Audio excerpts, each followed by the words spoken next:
part of the conversation here in the West at all. It was all about stress. So a few years ago, and this is soon going to be published, we went extensively into the idea of how could we scale people where they were in their life, in health, longevity, health span, etc. So here's the scale. It's going to be published soon. It's going to be in my next book, Awakening, and we're calling the Well-Being Index. So here it is.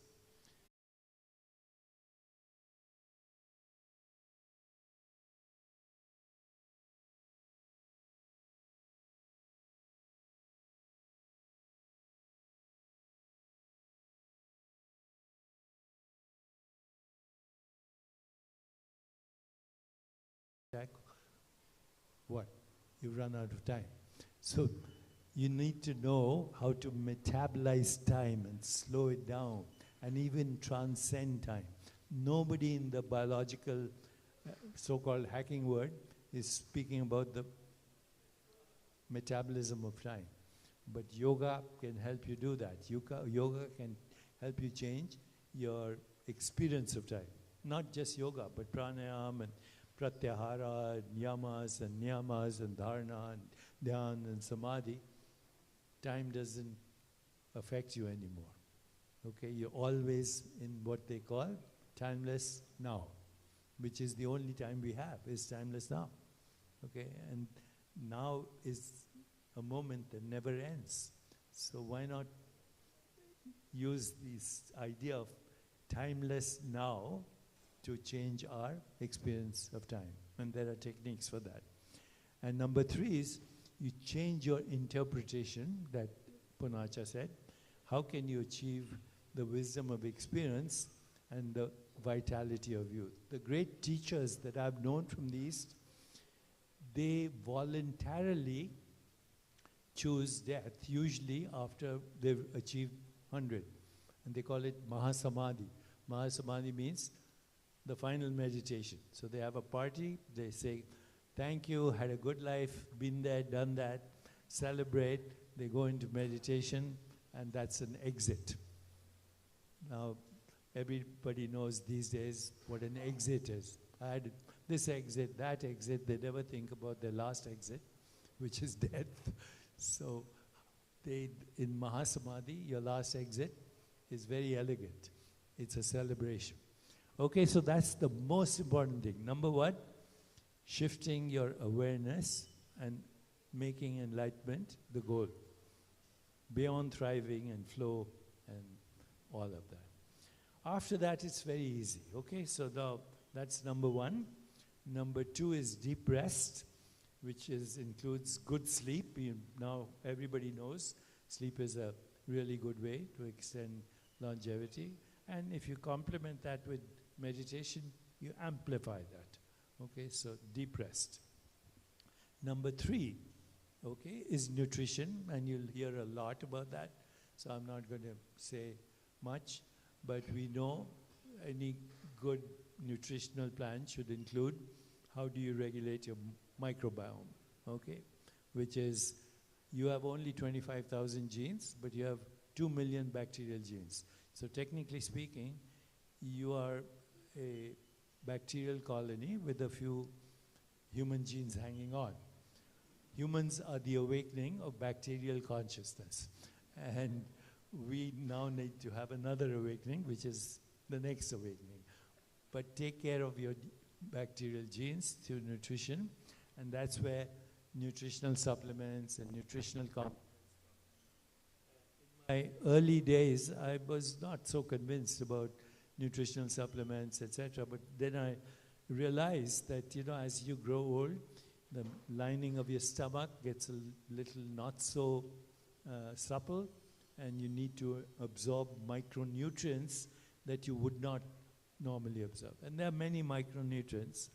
You see, there's a whole list of these. There's a whole exhibition of micronutrients over there. So that would be number 4. Number 5 is mind-body coordination.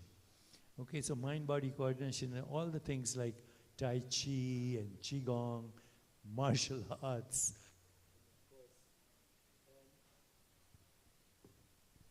and of course, the 10 limbs of yoga. So how does mind-body coordination work? Through vagal activation. The longest nerve in our body belongs to the parasympathetic nerve, and now you'll see all these devices that you can use to simulate the vagus nerve. We have a lot of these now being shown here at the mind-body zone. But here are some very simple things for you to stimulate the vagus nerve. Exercise your eyes, move them. Learn to smile. When you smile, your vagus nerve gets activated. When you sing, your vagus nerve gets activated. When you take a deep breath, your vagus nerve gets activated. When you put your attention in your heart and think of someone you love, your vagus nerve gets activated. When you squeeze your ass, the vagus nerve gets activated. When you do Kegel exercises, bandhas, kriyas, the vagus nerve. There are 100 ways to activate the vagus nerve, and these devices only amplify that, but learn about your body. Vagus nerve is the most important nerve. It's the healing nerve in the body. That's where all these mind-body techniques come. Qigong, Tai Chi, martial arts, but also these devices that are now being developed. And some of them are extraordinarily good. Okay, so that's mind-body coordination. Next thing is exercise. I have a gym here, but exercise in moderation. Aerobic exercise and weight training and flexibility. And by the way, all those martial arts and yoga, they give you all of that too. No? So exercise is important, but vagal activation is even more important than just doing simple aerobic exercise, which is important too. Okay, so exercise. The next thing is removing toxins from your body. Okay, the most important toxins in the body are relationships. Okay, so everybody who has a dysfunctional relationship, their body is full of toxins. So take care of your relationships. But then, one way to remove toxicity is fasting. And, you've now heard about autophagy and fasting and intermittent fasting. But in Ayurveda, there are periodic detox procedures. Every seasonal, you detox by taking certain herbs, by certain cleansing techniques, etc. So detox periodically is very important. Okay? Next is flexibility and resilience in the mind. We have talked about flexibility in the body. So what does flexibility and resilience in the mind means? Take it easy. If things don't go your way, let go of your idea how they should be, So life is uncertain. So flexibility also means the wisdom of uncertainty. Enjoy and thrive in uncertainty. Those are the people who live long. Okay? That for them, nothing ever goes wrong because they start their day with uncertainty. Okay, so try and embrace the wisdom of uncertainty, flexibility.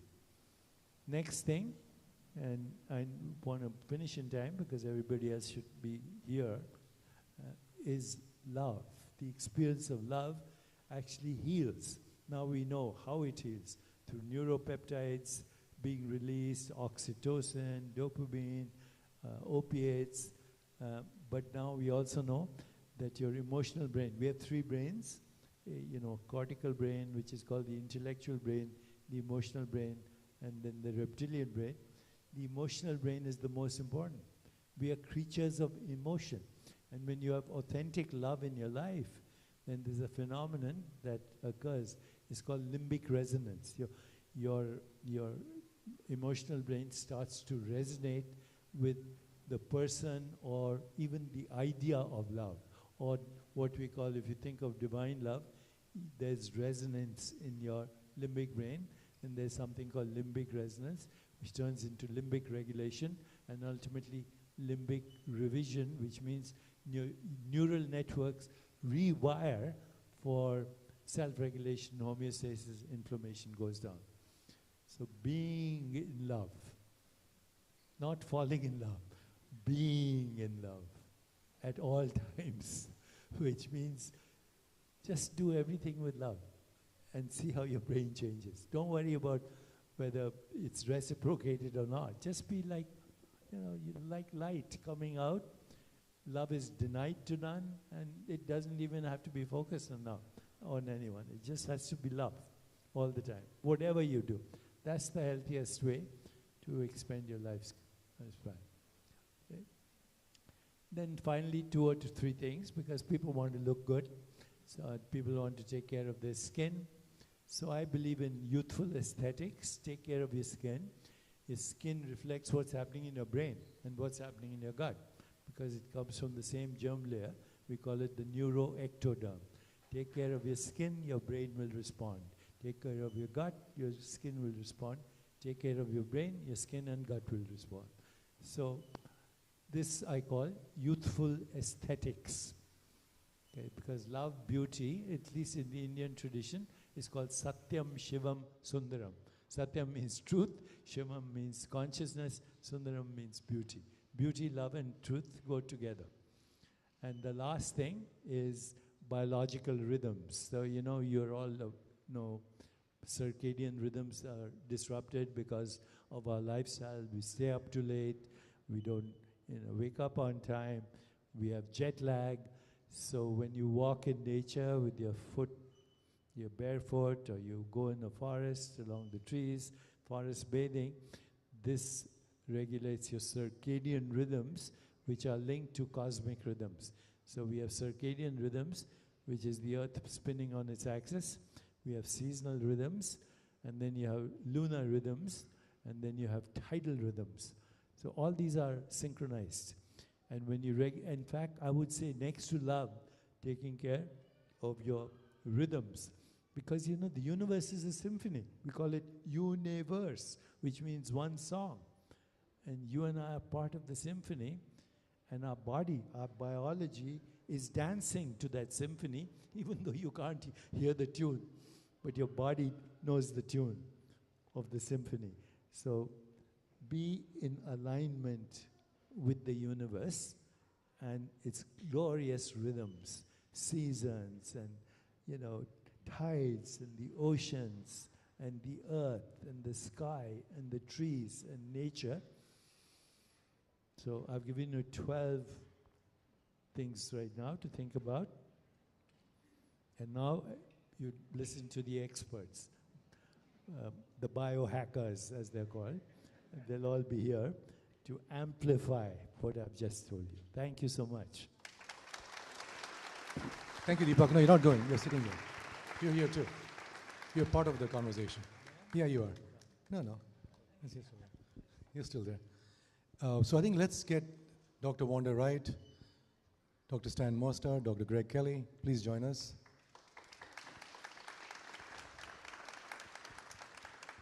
So I think Dr. Chopra spoke about the pillars of well-being, and he talked about nutritional supplements, movement, lifestyle, vagus nerve stimulation. So we have some technology there for you to check out. So what we're going to do now is to dive into actually the conversation with some of the leading experts here. So what I'd like to do is, Dr. Wright, for you to maybe kind of share kind of an overview of your work. We'll kind of do that with the rest of the participants, and then we'll get into a conversation. So thank you so much for having me. Thank you. You may have seen me around this building because I am an orthopedic sports surgeon, and I moved my entire practice to Lake Nona to be around people like you, because I believe in what we're doing here, the ecosystem we're building that is surrounded with smart, savvy people, technology that will move the future, medicine that is going to save lives, and sports, as a sports surgeon. But in addition to a traditional sports practice, I have for many years been critically interested in technology. I'm an early adopter within the surgical field of, I'll just give you one example. I no longer make incision in knees to do your surgery, and I use needles. And that makes your recovery remarkable, right? So early adopter of technology. But probably most important and most diverse in this conversation is that I have a huge outreach to women in whole women's health. And so I spend a significant amount of my time teaching women all over the world, developing new research, bringing to the forefront the cataclysmic difference between how women age and how men age. And so I agree with you, Dr. Chopra, that biohacking is not the word for women. It's the wrong word for women. And so maybe we'll get into that today. Thank you, Dr. Wright. Stan. Hi together, I'm Stan Mostard. I'm an osteopathic practitioner. A bit closer to you, Stan. Yep. You can hear me? Okay, my name is Stan Mostard. I'm an osteopathic practitioner from Switzerland and working a lot with athlete sports.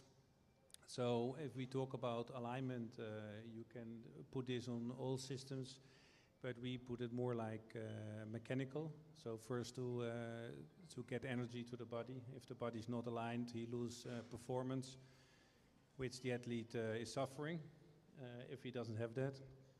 But that we found out that that's too easy. And in the last 10 years, I would say, because nutrition is suffering, lifestyle is suffering, that a lot of people had more complaints in sports.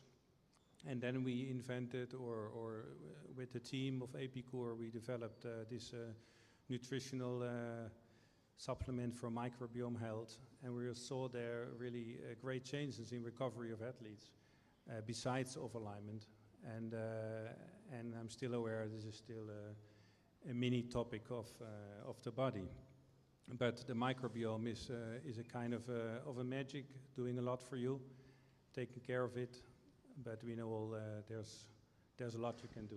So, please, Greg. Sure. Can you hear me all right, all the way in the back? Okay. So my name is Greg Kelly. I am a naturopathic doctor and chief product officer for a company called Qualia Life Sciences. We're fortunate enough to have some of our products exhibited, samples for people that want them. My first career was an officer in the Navy.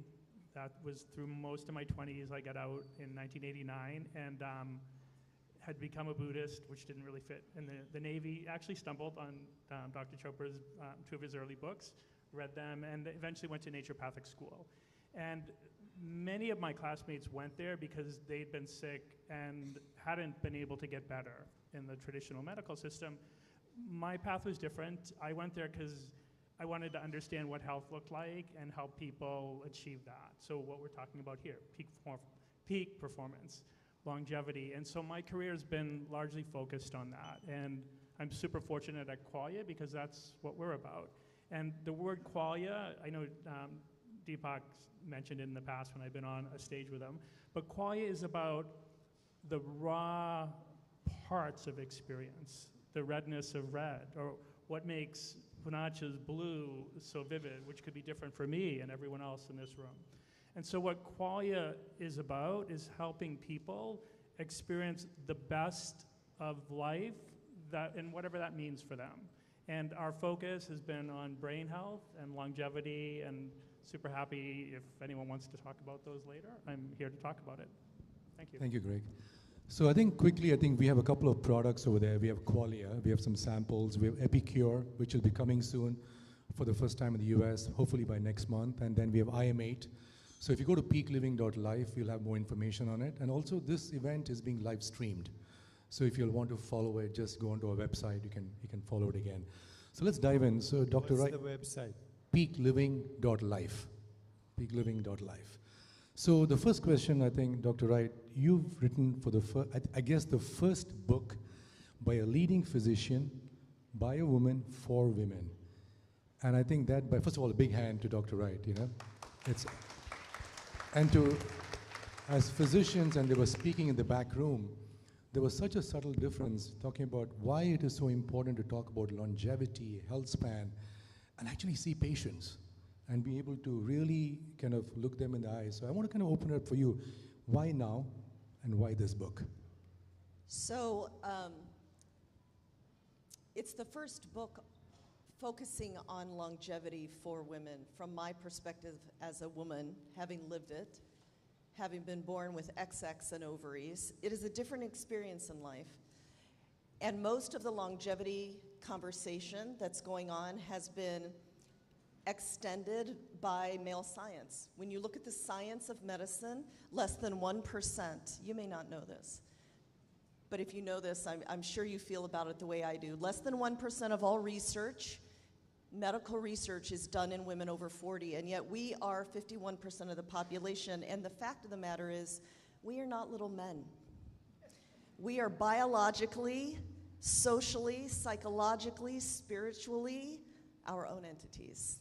And so I thought it was time, because the reality is that even though there are the 12 hallmarks of aging that are commonly described within the aging literature, both men and women decline at a steady state until the cataclysmic, life-changing event when your ovaries retire and you no longer produce estrogen. And so what's the big deal? You can't have babies anymore. Many of us are relieved by that. However, did you know that the brain is covered in estrogen receptors? It is the work of Lisa Mosconi.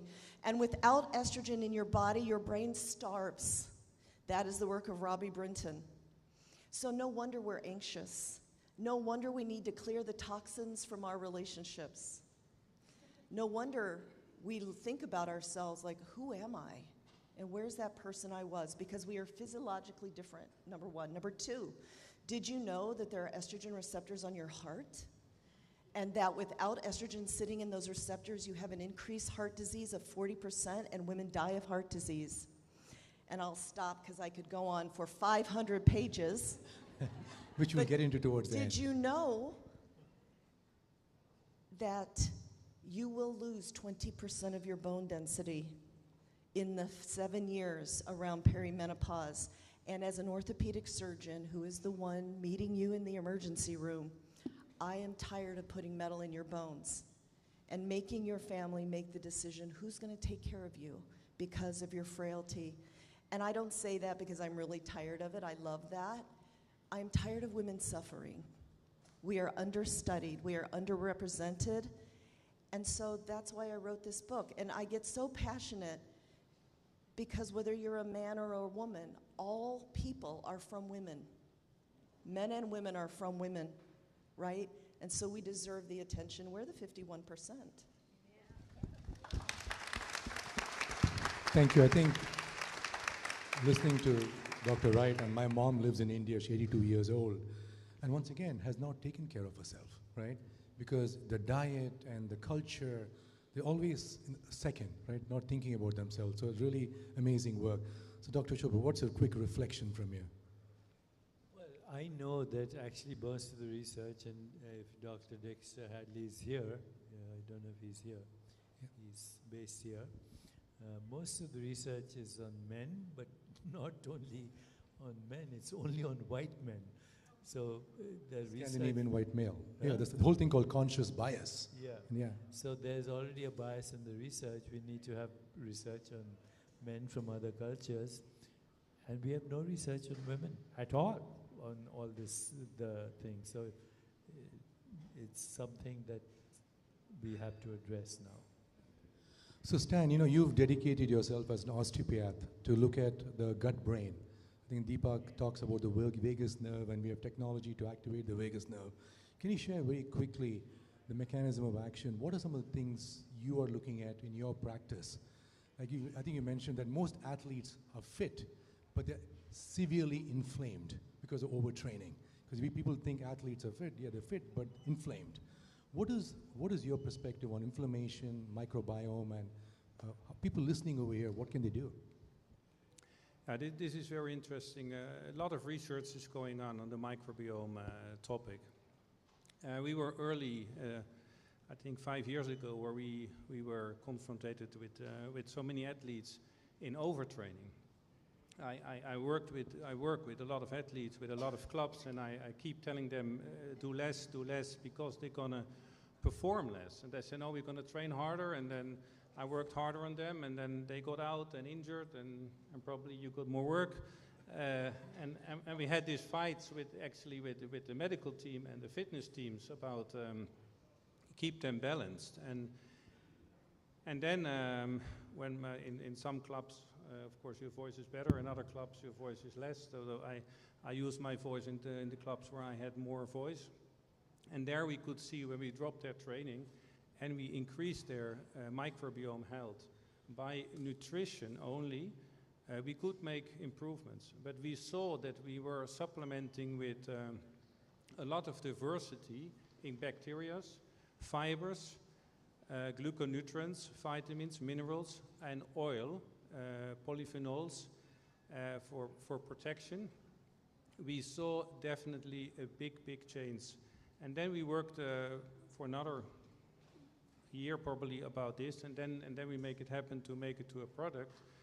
And the bacteria, actually, this is where digestion starts with you. So we have to understand all that if you eat, you're not going to digest automatically. And if we eat as we eat, I'm now traveling the US, it is not so easy to get real food. And if it's not real food, you cannot digest. And if you cannot digest, your cells will not get the information they need to actually get into performing. So this is something to think about. So that's why we see that the agriculture, the water, the tap water, the 24/7 economy, this all kills your natural instinct, your natural immune system, as it's called, the common mucosal immune system, and all your mucosals, 80% of them are in your intestinal health. So everything you eat will meet this barrier where your information should come into your blood, and if this barrier is not working, you will have lack of information, limit of information, and we all like this topic, peak living, me too. But this is one part within this system, ecosystem, where I think you need more information about this. And we developed a product, of course, to make it simple again, because if it's not simple, people are not going to use it and not going to experience. This is very important for me, that people, when they change their habits and routines in this direction of microbiome health, they will experience that they feel different, and then they're going to act different. That was interesting. Thank you. I want to give a shout out to Dr. Ali Silverton, who's in the back there. Dr. Silverton, can she hear us? No? She's back there. But I want to give her a big shout out. Thank you, Ali, for coming here. Because once again, talking about championing health and wellness in Tavistock, and she's been a big ally of ours. I want to thank her because she's in the crowd. So moving on, I think, Greg, love the work you're doing in Qualia. We have partnered with you guys. Can you kind of demystify, you guys have done amazing research in zombie cells, the importance of actually looking at zombie cells for regeneration, for reducing inflammation, and you have a product on Senolytics. So can you share some insight to the people listening here, the role of what you guys are doing here? Yeah, so before jumping into that, there's lifespan. So everyone knows that's how long we live. There's also, sometimes it's called health span, but there's a healthy life expectancy, which is shorter than our life span. And there's been a few big studies that have looked at people all over the world, including the United States. And what's been true over the last couple decades is that people are living longer, but more of that time, in fact, the entirety of that time plus, has been consumed with morbidity, like living unhealthy, right? So we could call that sick span. And the amount of time at our end of our life, that sick span period, the gap between our lifespan and the healthy aging has been growing. So in other words, sick span is getting larger. And one of the reasons are these zombie cells, or senescent cells is the medical name. So before going on, raise your hand if you've heard the word senescent cells, just to get an idea. So not many people. So senescent cells were originally identified around 1961, a researcher named Hayflick, with the Hayflick limit, but really came into their own in the last 20 years, and more specifically, maybe the last decade. So what senescent cells are, just think of them as really stressed cells. They get so stressed that they've taken on enough damage that they're fundamentally unrepairable. So cells can get stressed all the time. They do. Fortunately, we have repair mechanisms. DNA can be repaired. something called autophagy can recycle proteins. But a senescent cell is so damaged that it's like, wait, we're not going to put any work into repairing because you're unrepairable. And ideally, the immune system would gobble it up and it would be gotten rid of. But as we get older, the immune system's less competent. It's called immunosenescence, basically like an old immune system. And one of the things it does poorly is finding and eliminating senescent cells. So long story short, these cells accumulate more and more with the passage of time. And that alone is a problem. The analogy I like to give is think of like a beautiful plant out here. And all the leaves are green. Tomorrow we go out and we see a couple yellow leaves. And the next day we go out and there's more. And we go out next week and there's even more. And before you know it, that plant's really struggling to survive. And in our tissues, the equivalent of the leaves are our cells. And we want them as healthy as possible. We don't want the equivalent of yellowing leaves accumulating. And that's what senescent cells are. So first, they're taking up space in our tissues. And if that wasn't bad enough, they secrete bad things into the environment around them. Most of them would be in the inflammatory world, and they can travel, these inflammatory molecules. So scientists have implanted senescent cells in the skin, and it affects the brain and cognition. So long story short, they're zombie cells because they refuse to die and go away. And then because of these things they secrete, they act like real world zombies in the movies or books. They can take otherwise healthy cells and make them struggle and turn them into future zombie cells. So at Qualia, one of the things, this goes back to, I think around 2019, my boss at the time was saying, oh, like, Greg, what do you think the puck's moving? I played hockey when I was younger, so that's the analogy. In longevity and healthy aging, and I said, oh, it's senescent cells. 10 years from now, so 2029, 2030, a lot more of the world will be talking about that, and I think Qualia should be on the leading edge. So 2021, we launched Qualia Senolytic. It's our best-selling product, and it's intended to help, the way I would describe it to our head of marketing, it's the gardener that helps you go out and prune away the yellowing leaves once a month. So we recommend people just do it for 2 days, once a month. They need to do it more aggressively, maybe do that twice a month. And just manage that zombie cell load so that we are good gardeners for our tissues. Thank you, Greg. Deepak, what are your thoughts listening to Microbiome from Stan and Senolytics from Greg? What's your perspective, from Eastern wisdom, Ayurveda? Is any thoughts? You know that Indians eat with their hands. Right. Okay, they don't use, and that's because if you're healthy, there's a microbiome here that goes there. Many of the rituals in Ayurveda enhance microbial health, including things like turmeric and other things.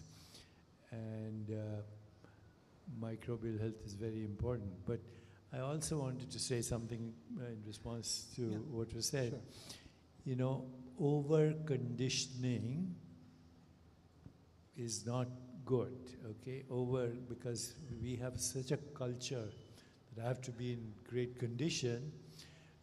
Guess what the average lifespan is for NFL player today? 54. You said it, 54.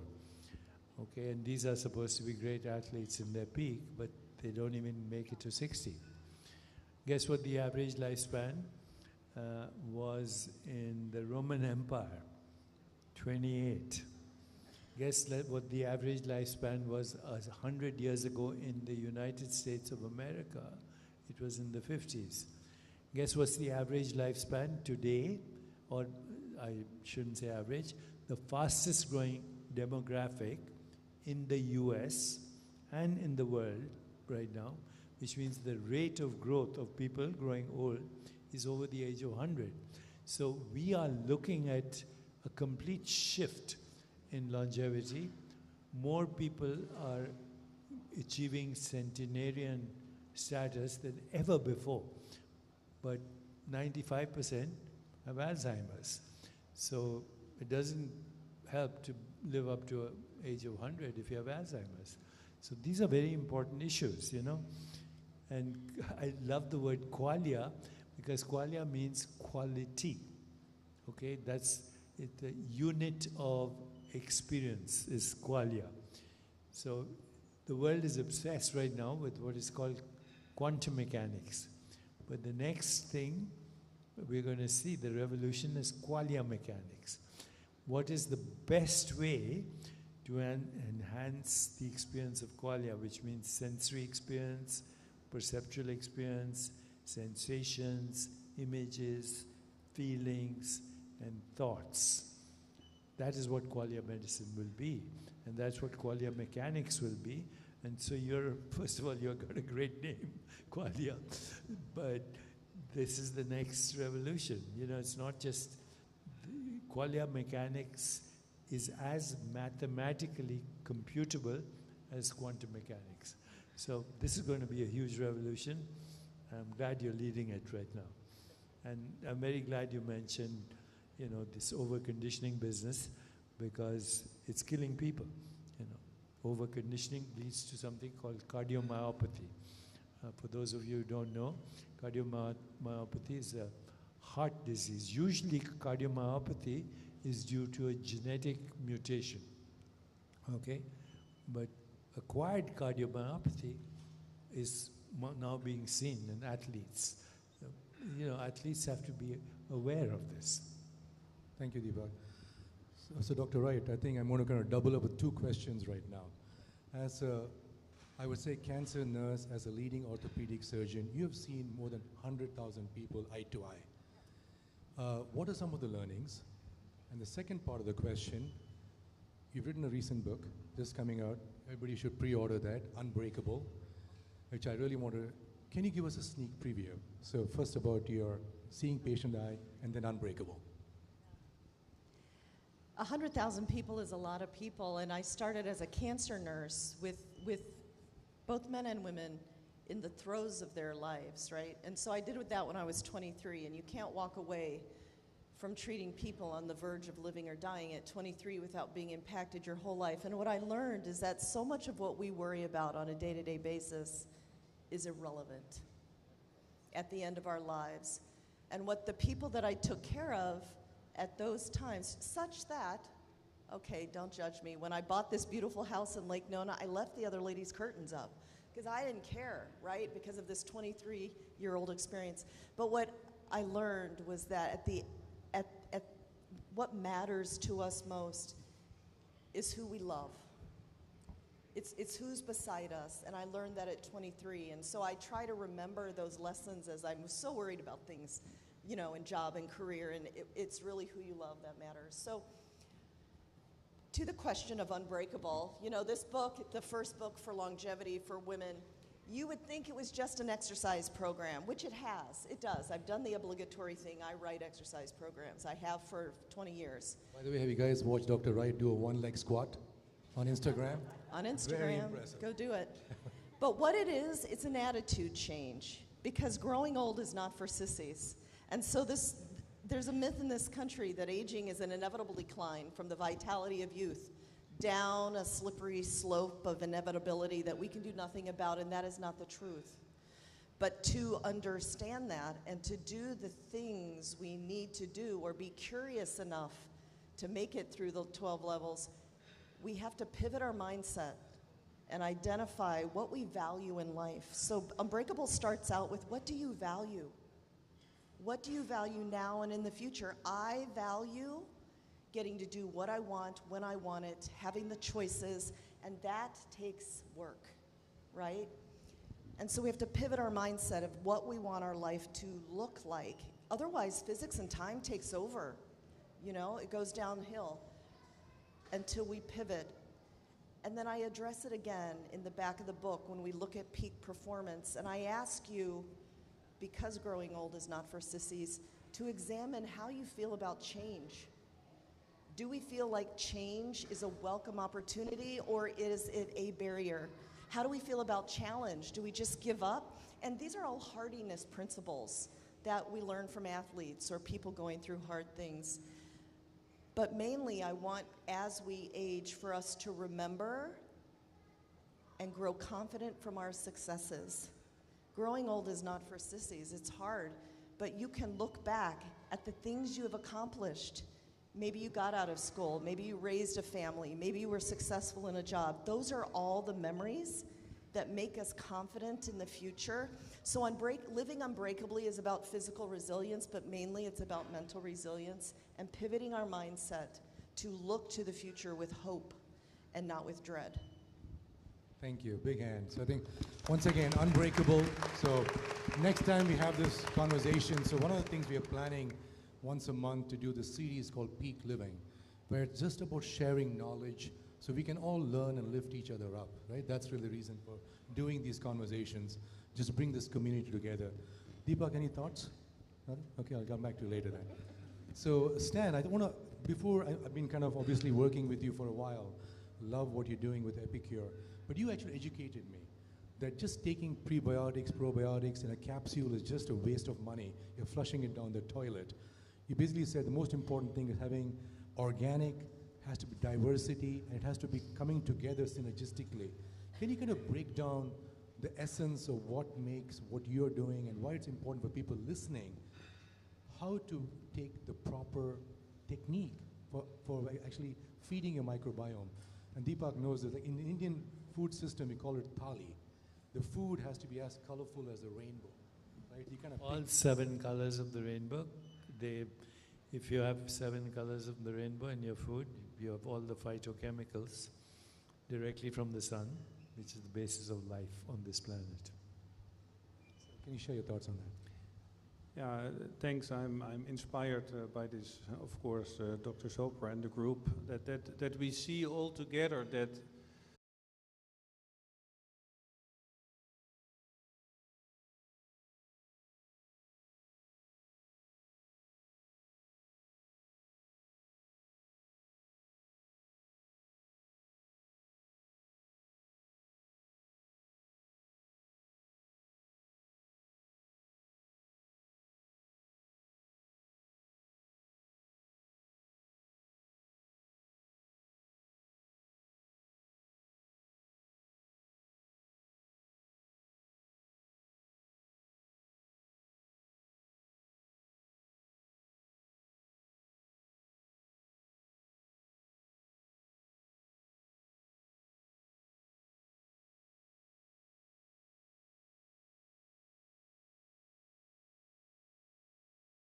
your vitamins into your deep tissue of your colon.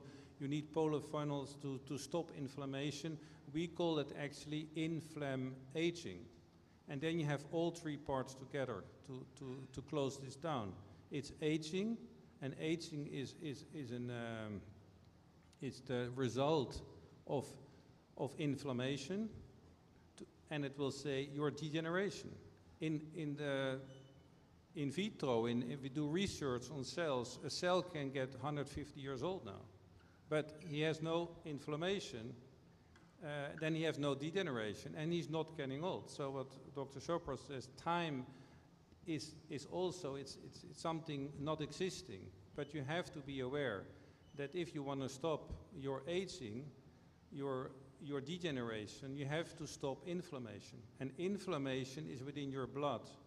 If you want to stop the barrier where the exit, the food, comes into your inside, your blood, you have to take care of your blood-gut barrier, which is the same mucosal system as the blood-brain barrier, which you're going to make neurodegenerative process, dementia, Alzheimer, depressions, are all part also of chemistry, which the vagus nerve is 90% stimulating the nerve up to the brain, 10% down.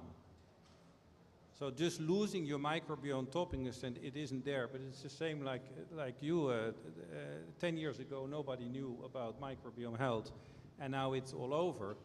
But if I talk to science people, they don't get it yet. It's so complex.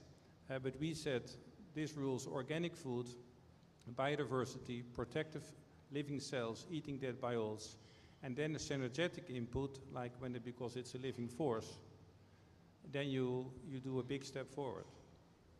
Deepak, I have a quick question for you. As Stan was speaking about time and slowing down time, what's your perspective on slowing down the arrow of time? The arrow of time does not exist at the quantum level. The arrow of time is related to entropy, and it is related to what he said, inflammation. And the more you decrease inflammation, you actually slow the arrow of time. Can you reverse the arrow of time? That is the question. And, you know, according to yogic thought, you can, by actually going into transcendent states where you don't experience time at all. You know, in deep meditation, time disappears because in samadhi, observer and observed become one. And that's also called love. So, you know, when people are in love, they don't track time. You've noticed that? They are having good time, time flows, but they don't experience time. So this experience of the metabolism of time is very important, that is not being addressed. Now, one of the biggest revolutions in the last 20 years is the discovery that less than 5%, and it's probably even less, it's now, according to Rudy, he just sent me his latest findings, less than, it used to be 5%, but right now they're saying less than 2%, it may be 1%, but 2% is now being accepted. There was a congressional hearing that Rudy went to earlier. Only 2% of disease is due to what are called fully penetrant gene mutations. Okay, so what's a fully penetrant gene mutation? Like BRCA gene for breast cancer. Somebody has that, we know they're going to get breast cancer. So in Alzheimer's, there are 43 genes. Only 2 or 3 are fully penetrant. In cancer, there are hundreds of genes, but 2% are fully penetrant, which means only 2% of genetic mutations guarantee disease. That's not significant, but even for that now, thanks to technology, you have on the horizon something called gene editing. So metaphorically speaking, you'll be able to cut and paste your genes the way you cut and paste your emails. You read the barcode of the mutation, then you delete the gene with molecular scissors called CRISPR. That's why it's called CRISPR, scissors. You cut the gene away and you insert the right gene. And right now that's been approved for sickle cell anemia, so you know that. And it's also been approved for, I think, Huntington's chorea, 1 or 2 neurodegenerative disorders. But soon you'll see gene editing for cancer, this, that, the other. But remember, that's 2%, okay, or less, which technologically speaking, we should be able to cure. 98% is epigenetic, okay, which means genes expressing themselves. Even the mutation genes, they don't get to express themselves if you have the right lifestyle. If you take care of your microbiome, all the things I mentioned, sleep well, etc., 98% of genetic mutations that are at risk of disease will not get expressed. That's a very interesting finding, and it's coming from the best studies. Okay, so when the human genome was discovered, 2000, the first, you know, and then 2002, another revision, and actually only 2023, the entire genome we know, human genome. So everybody said, oh, now that we know the human genome is the alphabet of life, we should get rid of all disease. It didn't happen, okay? I remember the day that genome was deciphered because I got a call from Larry King in the middle of the night. I was in Barcelona and President Clinton announced, oh, we have the human genome discovered, we know the alphabet of life. And it was a big deal. John, what's his name at NIH was there, you know, the person who handled the genome. They were all talking about how disease would be cured. 20 years later, it hasn't. And the reason is not your genes, it's epigenetics, and it's your life, and the quality of your life, not the way, not the quantity of your life, depends on the quality of your life. Thank you, Deepak. So let's, I guess the final question, Greg, is to you. So the biggest buzzword today is NAD. Everybody is supplementing the NAD.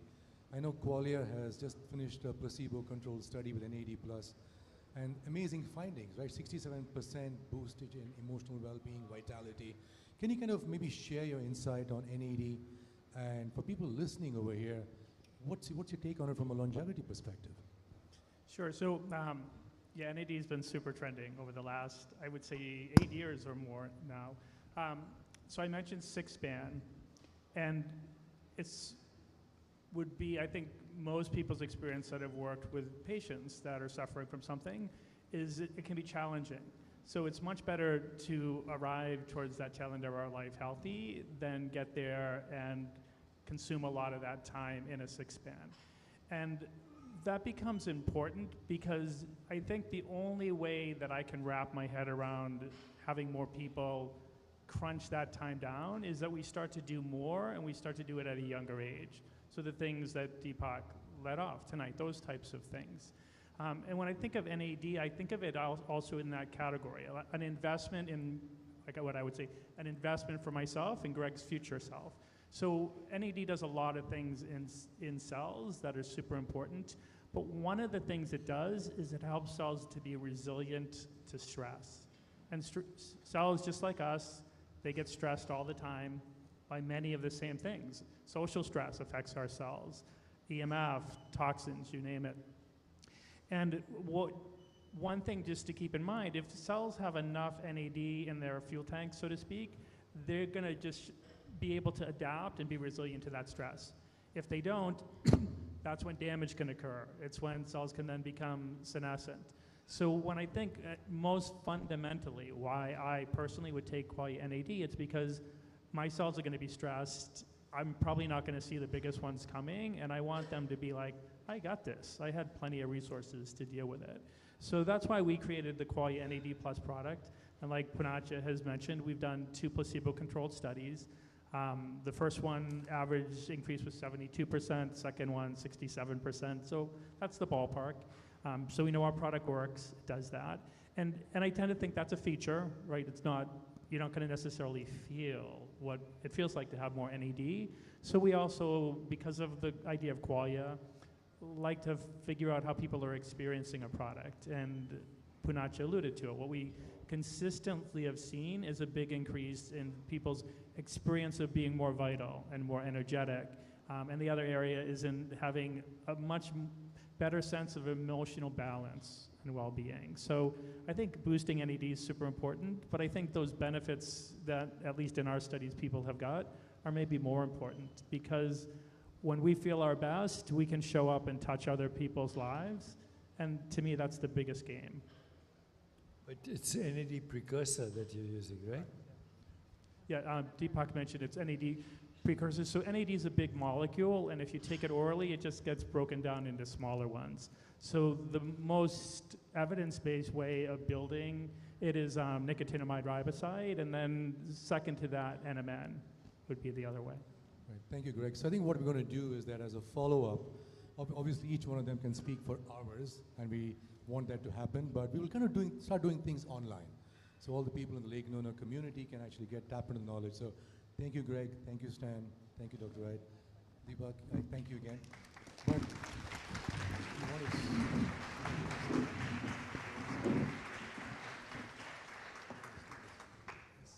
can I borrow this? Well, I won't actually maybe call it later. So next up, what we'll have is our next panel. We're going to kind of dive into what we spoke about was about lifestyle prescription. So this particular panel is about how do you use technology, how do you use it for what we call a metaceutical, metaverse as a therapeutic. So let's get on stage. We have Saad Shah, Kamal Jonathan Warren, Payal Kanwani, and Sam Kerr.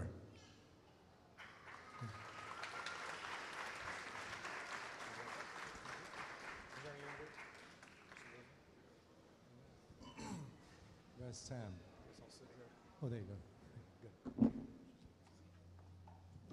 Good. Excellent. So we're kind of going to dive into like how do we use technology? What are some of the new innovations out there? How do we kind of, by the way, do you have your headset with you? Yeah. Yeah, you want me to grab it? Yeah, absolutely. Yeah. That's the whole idea. Show and tell. Do you have yours? Thank you. Can you just grab it? Yeah, I can do that. So what I want to do is kind of go into and see how do you kind of leverage some of the latest upcoming technology.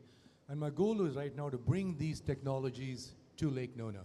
So example, the Ammortal Chamber is one of our first forays into bringing some of these technologies here. But over the next, I would say the next 12 months, I'm also looking at bringing, have you guys looked at a robotic massager? How many people over here want to have a massage every day? There you go, at any given time, right? So one of the things I'm looking at is this new technology called Escape. Anybody over here has seen the Escape robotic massager? Yeah, it's pretty fantastic. I love it. So it's going to we're probably going to get it over here. We'll see how we can get it all set up. But you can actually go in and program and say, I want my shoulder massage. I want my calves massage. And all of a sudden, the robotic massager kind of hones in. So we're going to kind of tap into a couple of interesting technologies. So let's kind of get started. So why don't we start with you? Just kind of give a quick overview of the background, what you're working on, and then we'll do a 2-3 minute and do a quick round table. Absolutely. Thank you, Poonacha, and thank you all for coming. It's a great privilege to be with you today, and thank you to Dr. Chopra, of course, for spearheading and shepherding this work for many decades, in fact. So we owe him all a great debt of gratitude. In terms of myself, my background came more from the investment side of things, so working in a few different fund environments in private equity and then in venture.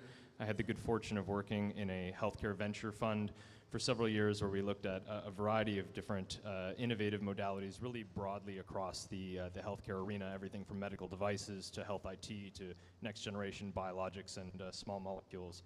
And we invested in 27 different companies. And since I'd gotten exposed to a lot of things in the realm of regenerative medicine, healthspan, lifespan, a lot of the topics that we're discussing today, and started to recognize that there were a number of gaps in terms of the ecosystem approach of creating therapies that were accessible broadly at a price point that could be accessible by people in general, but also from a safety and quality and transparency perspective, given the lack of regulation and unification of approaches across a number of different jurisdictions, seeing a great opportunity to try to build an ecosystem approach of clinic networks and sites where patients can access therapy, as well as therapy developers upstream who are really doing a lot of the groundbreaking innovative work across cellular biology and gene therapy, et cetera.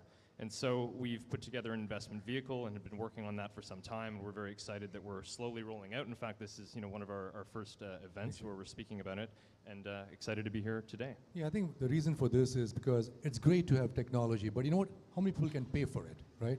What are these therapies? How do you kind of democratize access? I think working with Dr. Chopra for nearly 2 decades, the number one thing has always been how do you reach 1 billion people for a more peaceful, just, sustainable, healthier, and joyful world.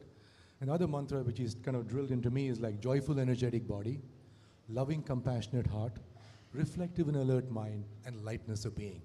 If the body is not joyful, fix it first, right? So I think for us with the new emergence of peptide, stem cell, and all that, how do we democratize it? How do you make sure it's accessible? I think the first, we talk about democratization of meditation, right? Before there was Calm, Headspace, Insight Timer. How many people over here have done the 21-day Oprah and Chopra meditation? Right? Good, we have some. So that was kind of the first, like the word OG of meditation. And we had CDs, DVDs, and I still remember, Deepak, sitting down in La Costa, somebody had forgotten their password. We actually sent a letter, printed the password, and mailed it. Because that's kind of how long technology has evolved with us, right? And now we have DeepakChopra.ai and Deepak's AI agent. I have my partner over there, Cosmin, say hi, who is a co-founder of Cyberhuman. So I think democratizing is a very important thing. So, Jonathan, you have some exciting technology. So one thing which me and Deepak love to do is play.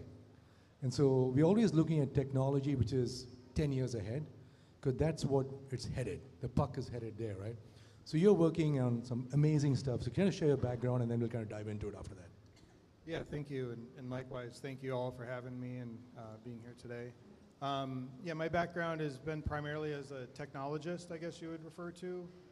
Spent a lot part of my career manufacturing high technologies, and then got into the data center space, really looking at cloud computing, how can we better store data, and like saw the kind of the future of where all that was going.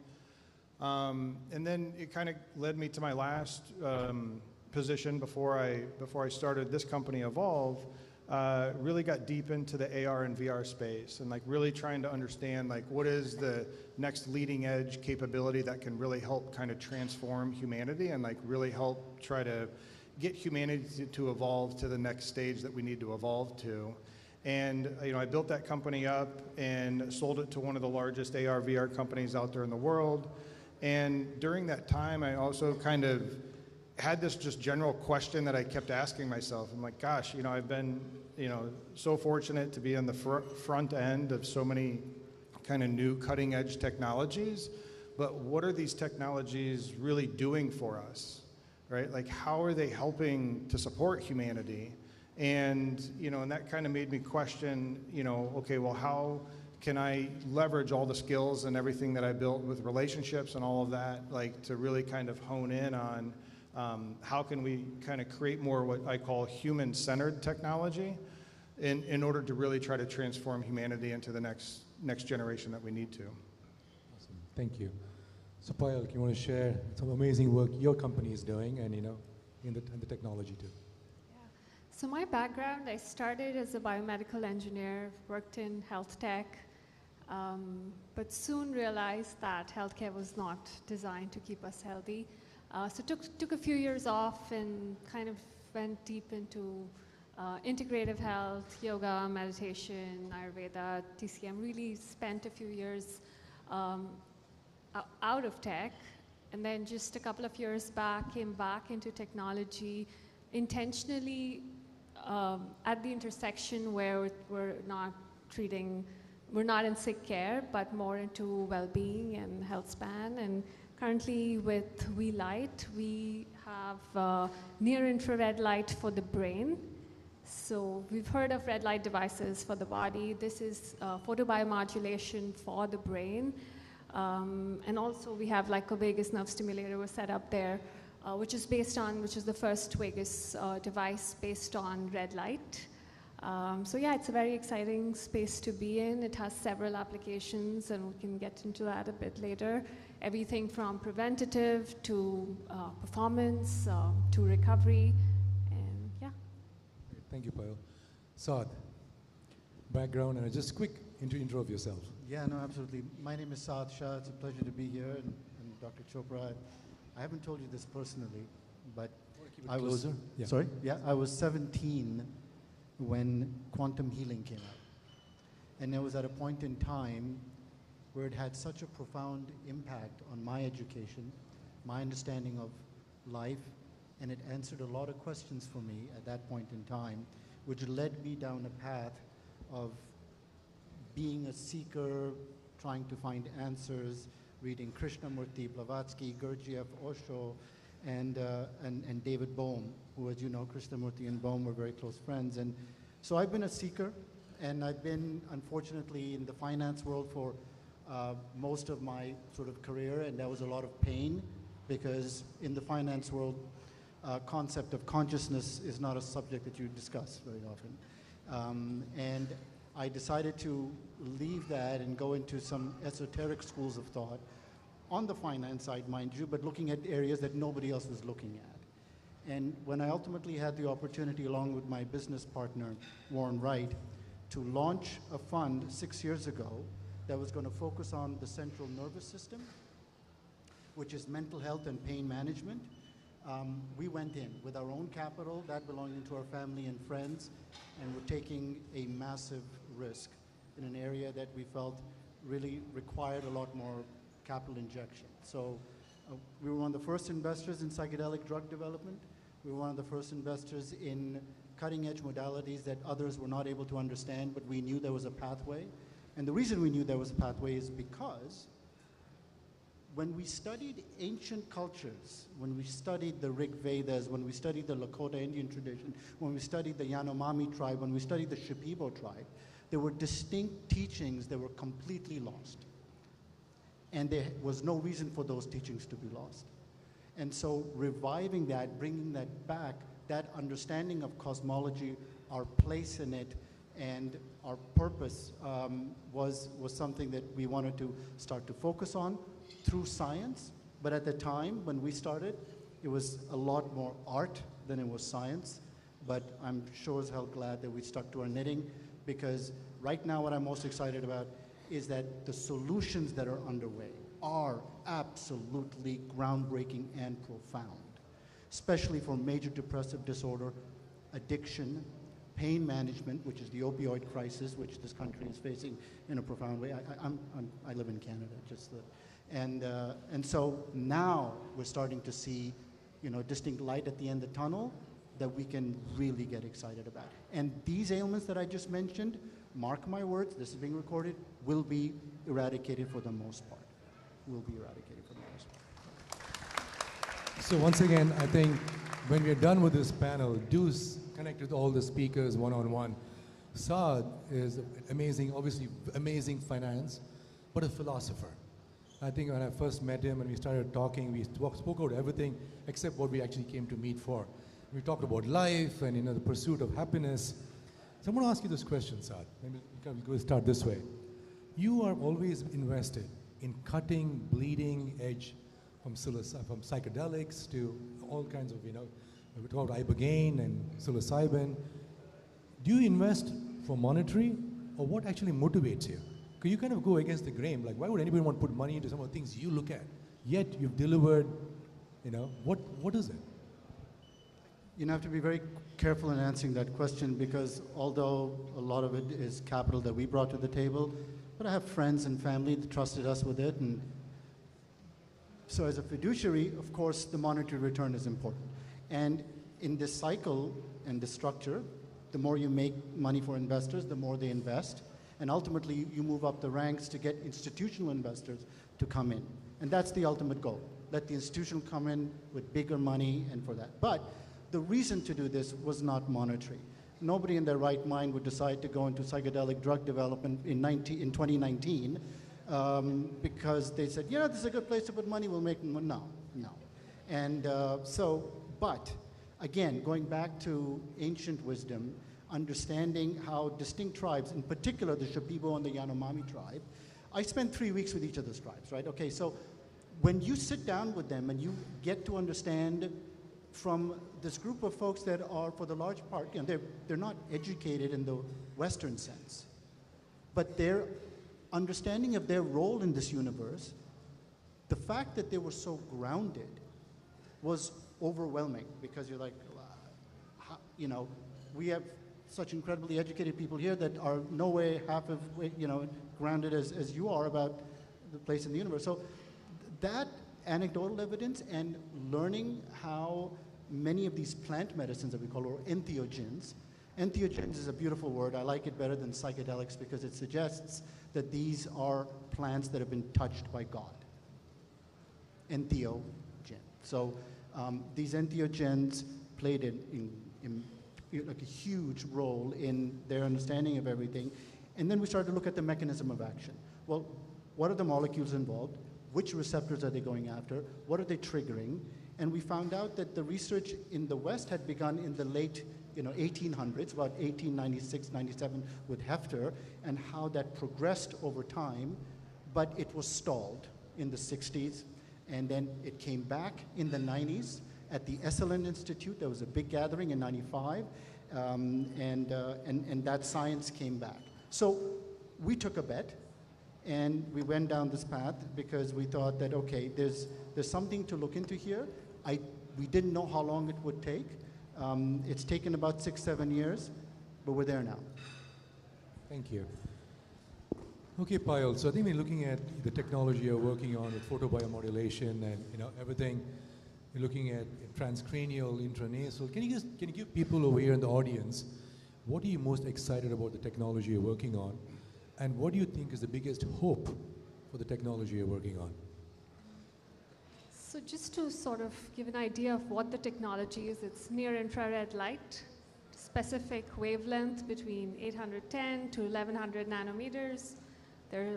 It's being pulsed at specific frequencies to your brain through the skull, which is transcranial, or through your nasal passage, which is intranasal. We also have the vagus nerve stimulator. So that's the technology, right? It's simply near-infrared light. What it's doing is it almost has like 3 applications, right? There's preventative. We all want to avoid, or we care about cognitive decline. As we're aging, cognitive decline happens. A lot of people here are into sports. You know, you have all these repetitive head injuries, so there's neuroinflammation. So there are ways in which you can protect yourself from cognitive decline and from neuroinflammation through using red light. Then there's the other application where you're already having anxiety, PTSD, Alzheimer's, Parkinson's, and we have published research on all of these conditions where patients have recovered and have regained a lot of their capacities, like especially with the traumatic brain injury, we found people getting their executive function back with grip strength, which we know is a marker for longevity in general. So we've seen all these markers go up. So there's application in the recovery of existing mental health or existing conditions. And then there's the other spectrum where we want to perform better. We want to have more creativity. We want to have cognitive flexibility. Entrepreneurs, sports, we all want more focus and resilience. And we've published research on that as well, where just a single session can actually increase your divergent thinking. So those are the sort of the applications. But personally, what I'm excited about, I also see the application in meditation. So we have a vagus nerve stimulator, which Deepak spoke about. It's very important to keep our vagal tone. And we have these devices, and we've seen that at higher frequencies, you're able to access different states of consciousness. Again, these are early studies, but personally, I'm excited about the meditation aspect. So I think in a couple of weeks, we're going to have a couple of these headsets in the meditation room, so you can actually check it out and then experience it yourself. So that's our goal, is to get people to try it out. Thank you, Payal. So Jonathan, you have some really exciting, we just checked it out this morning. Can you kind of decode the essence of what you're building and what humanity has to offer? Yeah, so, you know, with the advancements of all these different forms of technologies, like what we wanted to do at Evolve was really figure out how can we combine them together to truly understand what's going on inside of us, right? Like, we're bioelectromagnetic beings. Everything that happens inside of us is done with electrical signals or magnetic frequencies. And the amazing thing is that now technology is advanced enough to where, like, we can actually measure that. And we can do it in small enough packages, and we can do it in affordable ways so that a lot of people can have access to this. Because I'm sure everybody is aware, but there's a massive crisis going on out there right now. Like, there's a mental health epidemic going on worldwide. And if you really start to look at, like, well, what is causing this issue? Why are we so sick, but yet we have these supercomputers in our pockets, right? Like, every one of us has this crazy, like, phone that can do these amazing things in one hand, but at the same time, somehow society is getting sicker and sicker and sicker. And it all stems, when you look at the root cause issue of this, it really stems to dysregulation, right? We are stuck in states of dysregulation in our body, meaning that we are so out of tune inside of our body because we're not producing chemicals that help us stay balanced. And a lot of that stems from our autonomic nervous system. So our autonomic nervous system comprises of 2 parts, right? The sympathetic nervous system, which is fight or flight, and the parasympathetic nervous system, which is like peace and restoration and relaxation. But so many of us live our lives in this very escalated state of fight or flight. So we're constantly producing chemicals associated with that, which causes our bodies to be very dysregulated.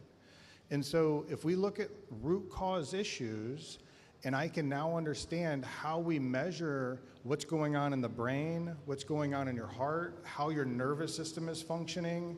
You know, we can measure all of these things in real time, and that's what we created with our headset, and have all these capabilities to measure this, which I'm happy to share and show you guys later. But we can now understand what's going on exactly inside of you right now at this exact moment in time, because we're constantly changing at the same time, right? Like we're these super microorganisms that function as one cell, if you want to think about it that way, right? And so we can't like dissect the body into different pieces and expect to really solve the root cause issue. We're just band-aiding things, and we're not getting really at the root cause of what's going on. So in real time, like we're capable of looking at what's going on electrically between your brain, your heart, your nervous system, and a whole bunch of other stuff.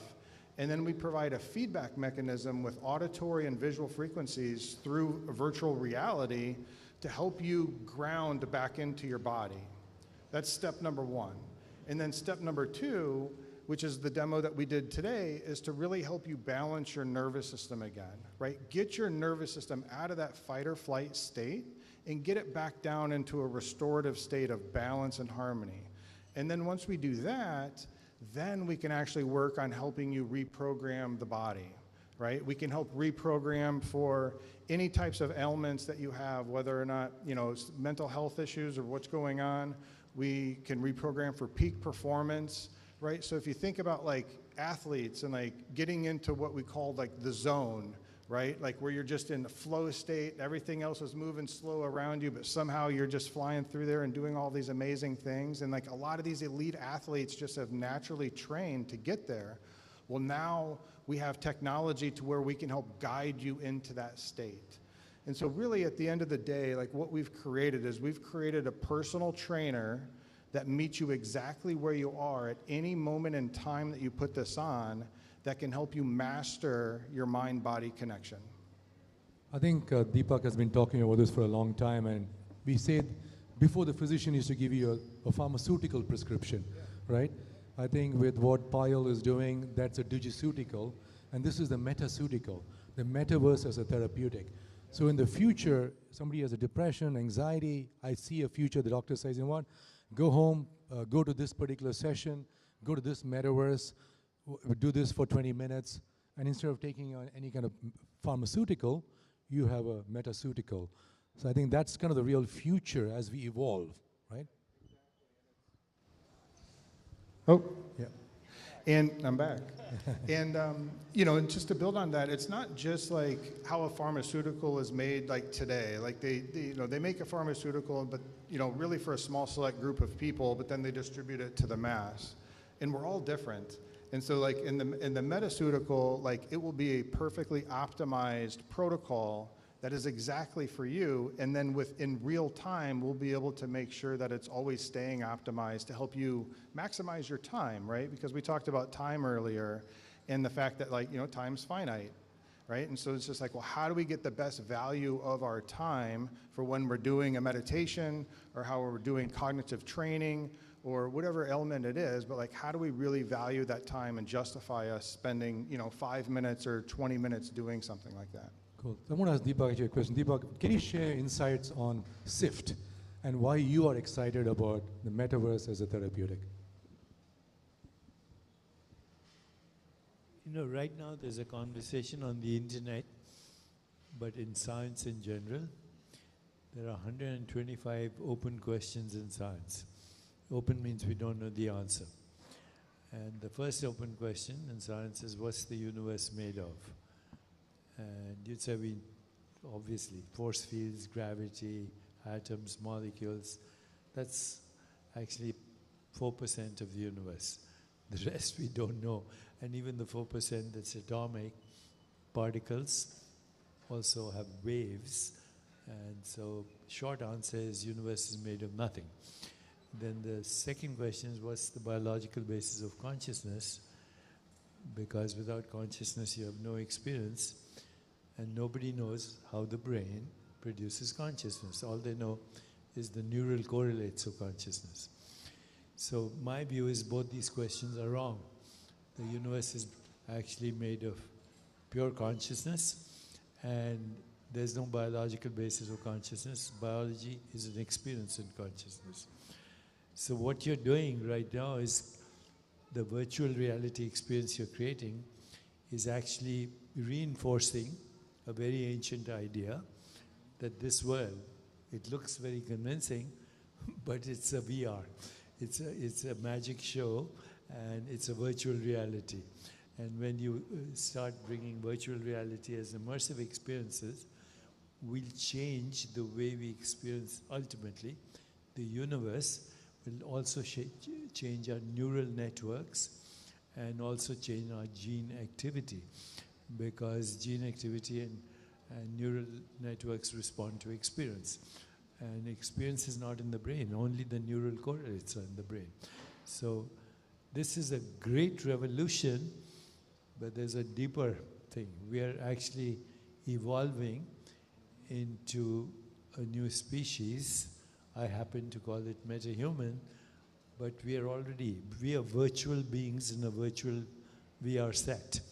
And this will actually help solve the two open questions of science, which is the universe is made of consciousness, and number two, there is no biological basis of consciousness. By changing consciousness, you can change biology.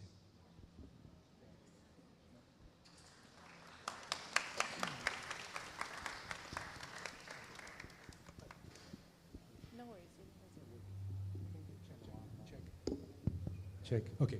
So, okay. Thank you, Deepak. So, I'm going to go back to you, Sam. So, we heard a lot about peptides.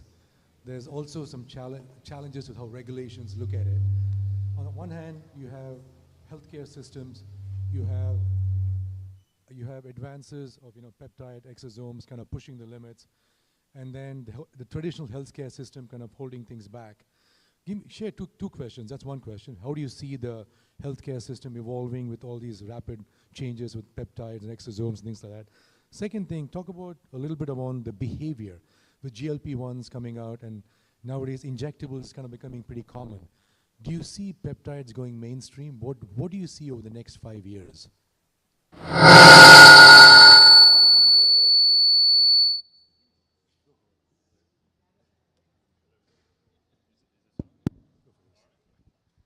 Can you all hear me? All right, cool. By a show of hands, how many of the audience members are aware of peptides? Okay, everyone.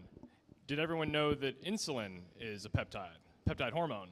Did we all know that? It was discovered almost over 100 years ago, 1922, so it's quite old. I would say that between insulin and now, the biggest blockbuster has been Ozempic, or GLP-1s, which is glucagon-like peptide. And there are a whole host of other peptides, which, to Poonacha's question, are they going to come mainstream? I was reading research recently that said that 1 in 8 Americans have tried a metabolic peptide, so like that's a semaglutide, a tirzepatide, that sort of thing, which is quite a staggering number. So I would say that we've arrived in terms of that class of therapy, in terms of the GLPs, having become mainstream. What's interesting about peptides is that there are a host of different peptides. They're small chains of amino acids that can be sequenced in different ways to achieve different targets or endpoints, whether to do with metabolic health or whether to do with endocrine health or a whole host of other things. And we're seeing a lot of great promise, especially in terms of potential toxicity risks or other off-target effects relative to a number of existing small molecule therapies. And so this idea that historically we would be in a very much broad stroke, one-size-fits-all type of medicine, which we've been moving away from for some time, to me, peptides represent a significant frontier in terms of being able to, in a precise way, pinpoint specific mechanisms of action that need to be turned on or bioregulated in a patient, and to be able to do that on a patient-by-patient basis, not simply a sort of broad stroke. And so, to me, what I see on the regulatory side, if I can weave the two questions together, is a couple of things. I'm not sure if everyone in the audience is aware, but Florida is a landmark state for regenerative medicine that your governor signed into law, 2 bills that came up through the House. In July 1st, he signed the Mesenchymal Stem Cell Therapy Act into law so that you can now receive mesenchymal stem cells for a variety of different indications, which is very much groundbreaking and, to me, represents a significant regulatory shift in keeping with the times. And apologies for deviating a little bit, but an analogy could be something to do with cryptocurrency, which has been all over the news lately, and Bitcoin and all that. Many years ago, in the US, the idea of the Treasury, US Treasury, the Fed buying, cryptocurrencies was unthinkable. And now it's not at all. And in many ways, my view is that was shepherded by, you know, other foreign governments like in the UAE and, you know, Singapore, et cetera, where they adopted policy that met the global economy where it was at. And from a healthcare economy perspective, there's been growing evidence and interest in patients wanting to access regenerative therapies, whether across stem cells, exosomes, peptides, you know, novel gene therapies, and other advanced biologics. And so in the US, we've seen a lot of pressure locally for our government and the FDA and the EMA in Europe to keep up with some of these other countries, notably Bahamas, which is just a puddle jump away, 30 minutes, notably in Mexico, notably in the UAE and in Panama, where legislation has permitted patients to seek these therapies for several years already. And the evidence and the impact and the efficacy are all quite impressive.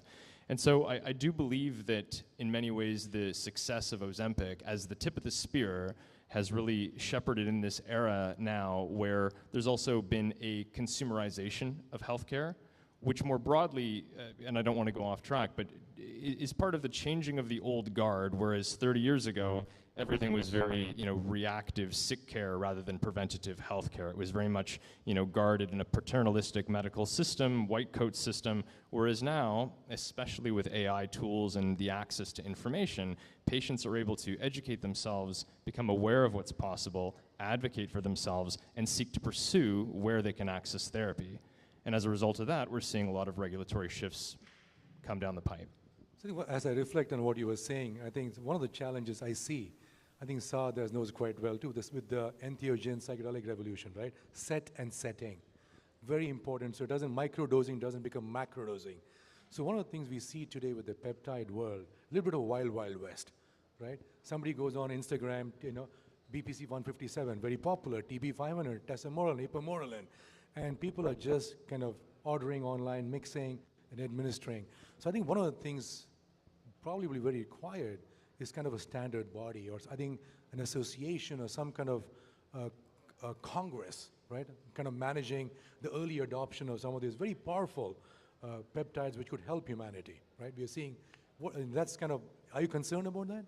Absolutely. Standards are absolutely essential. And one of the things that we've seen, to your point about it being the Wild West, is that there are a lot of cavalier actors in the arena who are driven by, presumably driven by profit motive rather than really creating that type of standard which is reliable and transparent.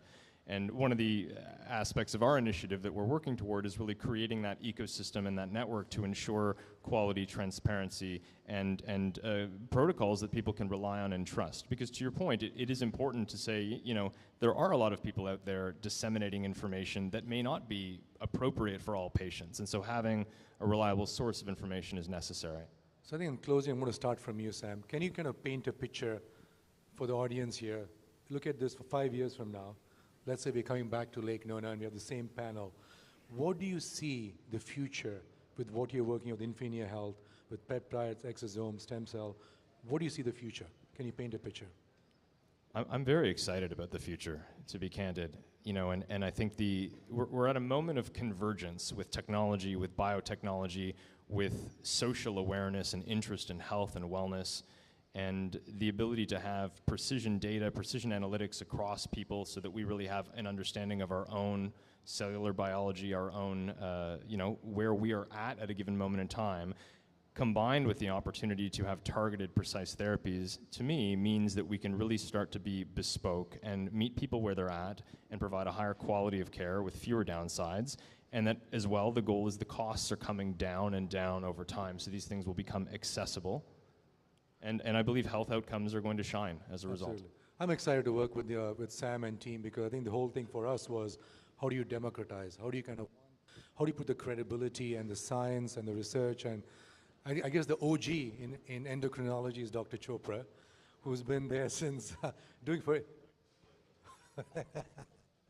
So going on, Jonathan, what's your perspective 5 years from now with VR, AR, MR? Paint us a picture.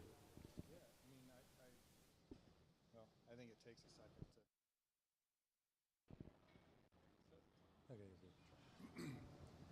All right, does that work? Yeah. Okay.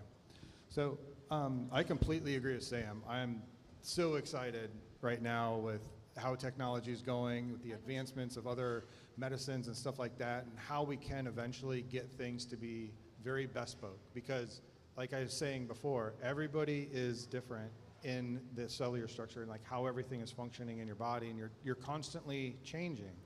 And one of the things that I really see with technology of VR and AR, with AI and machine learning, with biosensors, with the ability to really understand what's going on in each and every one of us, so we can kind of take back that control of what's happening and how we want to live our lives. And then working, once we understand that, and then working with these other companies that can make and produce the perfect bespoke supplement that you need, because we understand exactly what's going on inside of us, right? And so, like, I think in general, I mean, I'm very excited about the ability, and like one of the things we talk about is how we're consciously co-creating with technology to become a more advanced civilization, right? Because that's what we really have to do. Like, humanity has not evolved fast enough to keep up with everything that's happening, right? We have not evolved fast enough to keep up with the changes in our food, with the changes in our environments and all the chemicals that are being produced, with the changes that how technology affects us. We have not been able to evolve fast enough. So like, how do we take back control, try to, utilize this amazing technology and all these learnings that we've had and all this stuff that we have access to, and how do we really try to, evolve humanity so that we can live happier, healthier lives? Absolutely. I think what I love about the work which is happening across this panel is that Deepak always talks about the world we perceive is a sift, a sensation, an image, and a feeling, and a thought. And we kind of recreate a reality. I think with the VR experience, we can literally recreate perception, right? Our reality. So that's looking at mental health and all. We talk about mental health, we get kind of numb at it, right? Every 40 seconds, we lose someone to suicide. And we just keep all the statistics. Every second leading cause of death among young adults is death by suicide. But at what point, we don't have enough therapists. It's impossible to get a therapist right now, right this minute, or 3 o'clock in the morning. So are we going to use technology? Inevitable. And I think what we need is conscious use of technology. And this is really what we are looking at. How do we use technology for conscious good, for tech for good? So that's kind of our purpose. Payal. Yeah, I think the future of technology, or conscious technology, is technology that is helping you tune in, right? Like, mind-body integration is at the core. And I think Deepak mentioned that when you already are in tune with your body, all of this technology starts to work better. And what I'm seeing is currently there's a little bit of a gap, right? We have a lot of data. We have our Whoop and Oura Ring and Ultrahuman, and we have all of this data, but it's not translating into changed behavior or changed conditions, right? So there's a little bit, all the data is a bit scattered. What I'm excited about is technologies like Evolve and V-Light that are actually more interventional. They're helping us create more resources internally so that our vagal tone is there, our mind and body, we're able to regulate our nervous system. So it's almost helping us build internal resources. And in meditation, the concept of, sometimes you use a mantra to meditate, right? That's a tool. Similarly, all of this technology is a tool. Maybe you don't need it later, right? Because you've already then used it enough to build a meditation practice or build your nervous system, make it more resilient.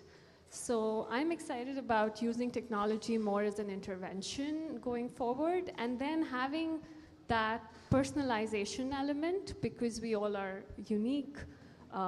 Even from an Ayurvedic standpoint, we have unique mind-body constitutions from a chemical, from a DNA standpoint, genetic standpoint. So how can we get all of this data and then create something more personalized? And specifically for photobiomodulation, for red light, that's also something that's in the works, where today it's working, right? We have standard protocols, it's working across all of these conditions. But in a few years, soon, we'll be able to actually create protocols which are based on your brainwaves, on your QEEG maps. Right? So personalization is the future, even in photobiomodulation, and that's exciting. Thank you, Payal. So last but not least, so we want to go to the philosopher, the sage, Saad. Where is humanity headed, and what are you most excited about? You know, I'm probably going to get into a lot of trouble by saying this, but I'm going to speak my truth because that's how I want to roll going forward.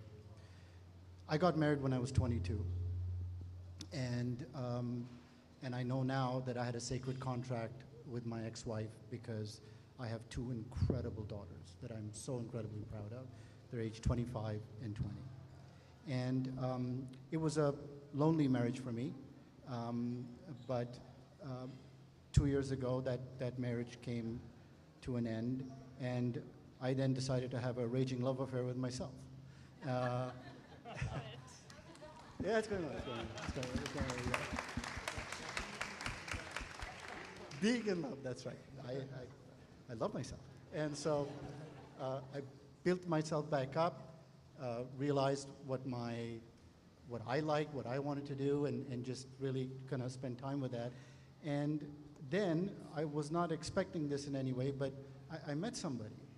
And I started to feel things that I'd never felt before in my life. And I didn't understand it. Along with, you know, kind of warm, fuzzy feelings here and there, a bit of nervousness. But I did things that I didn't know was even possible. I thought these things were dormant and dead. I wrote a poem. I don't know how to write a poem.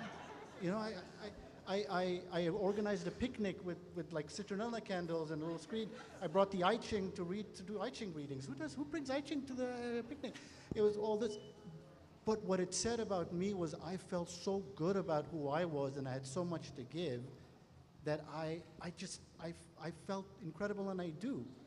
So I was curious, because this kind of person I am, I wanted to find out what was really going on. What brain state of mind was I in? And I did a neurofeedback modulation session, 5 of them actually, and I found out that I was mostly in gamma state, okay? There's beta, there's theta, there is gamma and alpha, okay? Alpha and then gamma. Gamma is where, you know, the sages, Dr. Chopra can get to in terms of, that's transcendent. That is, I mean, that's, I was somehow in gamma. I was probably just kind of really, but I was in gamma, I was in alpha, and the reason is, and when alpha, you've got, you know, your head in the sky, but you've got a foot on the ground. And that's a great place to be because you're kind of grounded. And so, to answer your question, if we know how, through this technology, how to get into those states of mind, because what happens in gamma is the creative juices flow, right? You can write poems. You can, you know, you really, really take in information much easier. You're able to be a lot more clear about your decisions. You have a lot more clarity. You are certainly a lot more grounded. It's an incredible feeling to be in gamma state, and some just experience it for a brief period of time. Alpha state is a great state to be in. It's way better than being in beta. So my point is, here now we have technology that can teach you, train you, get you into that state of mind so that you can achieve your highest and best potential. And I think the biggest sin we as humanity can commit is not living up to our fullest potential and not being true to ourselves. This technology helps humans flourish, and that's why we're excited about it. So. Thank you, Saad. So on that note, I want to kind of bring it back to a close. We all talked about experiences, and I think people can become a poet and love poems like Saad did. And what we're doing today, like I said, everybody over here, you can scan the QR code. That's a link to the website, peakliving.life. Do schedule your Ammortal session. And over the next year, I think working with the Tavista group and Priyesh and everybody over here, is we want to bring in new experiences, right? To really alleviate and reduce human suffering. And that's really going to be our goal, is to can we make disease optional? And that's Dr. Chopra's goal. I think I'm really excited. I've moved to Orlando to kind of commit myself to be part of this Sangha. I see Caitlin here from Conscious Nona, some very regular people over here who I see and familiar faces. So once again, thank you again for coming. Give us your feedback. Do schedule or go check out the Ammortal experience on the 2nd floor. And anything else, just give us a shout out. Thank you. Thank you again to everybody here. Connect with them. Thank you. Thank you, Deepak.